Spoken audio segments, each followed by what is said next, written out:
تو خبروں میں آیا کہ وہ ایرانی، میں نے نیوز میں بھی دیکھا پروگرام سے پہلے کہ وہ ایران کا جو صدر ہے منافق قاتل، بہت بڑا قاتل ہے، اس نے بہت سارے لوگوں کو قتل کیا ہے، ابراہیم رئیسی، یہ بہت ہی خبیث آدمی تھا، یہ اس کا ہیلی کاپٹر جو ہے گر گیا، تو خامنی صاحب نے کچھ وہ سراغ رسان کتے ہوتے ہیں نا، جنگل میں گر گیا، سراغ رسان کتوں کو بھیجا اس کے پیچھے کس کے لاشے کو پکڑ کے لے گیا۔ تو امام رضا علیہ السلام کی ابو ولادت کے موقع پر الحمدللہ رب العالمین ایک منحوس جو علماء کا قاتل تھا، جو صالحین کا قاتل تھا، اتنا یہ خمینی صاحب کے زمانے سے یعنی سنہ 1900۔ بسم اللہ الرحمن الرحیم، انا للہ و انا الیہ راجعون۔ جو انسان اس دنیا میں آیا ہے، اس دنیا سے پلٹ کر دوسری دنیا کی طرف جانا ہے۔ یہ دنیا فانی ہے، انسان دار فانی سے دار بقا کی طرف کوچ کر جاتا ہے، لیکن جہاں ایران میں غم و اندوہ طاری ہے، سوگ منایا جا رہا ہے، ہر انسان سوگ میں ڈوبا ہوا ہے، وہاں پر بعض افراد اپنا خوشیوں کا پیغام دے رہے ہیں ویڈیو وائرل کر کے، جس کو صاف الفاظ میں کہنا چاہیے اللہ یاری نہیں بلکہ شیطان یاری ہے، ابلیس یاری ہے، کھلے عام خوشی کا اظہار کر رہا ہے۔ جہاں پر سید ابراہیم رئیسی ایران کے راشٹرپتی کو شہید کر دیا گیا، وہاں پر یہ انسان خوشی کا اظہار کر رہا ہے، اپنے آپ کو شیعہ کہتا ہے۔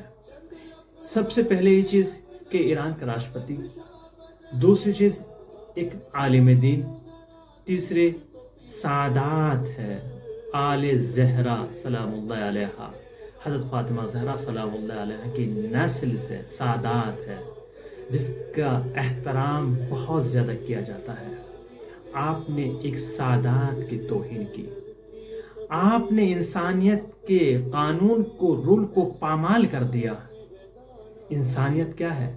کسی بھی مذہب سے کسی کا بھی تعلق ہو، ہر انسان کسی کی موت کی خبر سننے کے بعد خوش نہیں ہوتا بلکہ اظہار غم کرتا ہے، لیکن یہ ابلیس یاری، شیطان یاری، آخر وجہ کیا ہے جس نے اس انداز میں نازیب الفاظ سے خطاب کیا ہے؟ غلط ہے۔ آپ تاریخ میں پڑھیں، تاریخ میں آپ نے دیکھا ہوگا، سید الشہداء کی تاریخ اٹھا کر پڑھیں، امام حسین علیہ السلام کی تاریخ کو دیکھیں، کربلا کا واقعہ دیکھیں، امام حسین علیہ السلام کی شہادت پر بھی لوگ بہت خوش ہو رہے تھے بعض افراد کہ ہم نے نواز رسول کو قتل کر دیا، ہم نے حسین کو قتل کر دیا۔ کتنی خوشی منائی لوگوں نے اس وقت، لیکن یہ خوشی موقتاً ہوتی ہے، وقتی ہوتی ہے۔ اس کے بعد کا پیغام دیکھیں، جناب زینب سلام اللہ علیہا، جہاں یہ اسیری کا قافلہ دربار شام تک پہنچا اور جو خطبات حضرت زینب سلام اللہ علیہا نے دیے، کہا کہ تیری حکومت، تیری خوشی باقی رہنے والی نہیں ہے، بہت جلد یہ تیری حکومت، تیری خوشی، یہ سب چیز فنا ہو جائیں گی، ختم ہو جائیں گی، اس کا خاتمہ ہونا برحق ہے۔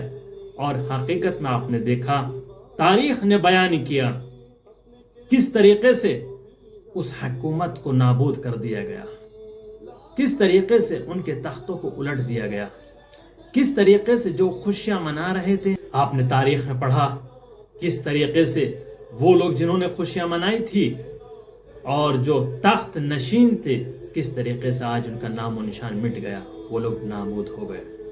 تو ایک شہید کی غم میں غم منانا چاہیے، اور جو ایک شہید کی شہادت پر خوشیاں منائے تو ان کی خوشیاں کبھی باقی نہیں رہتی ہیں، وہ مٹ جایا کرتے ہیں۔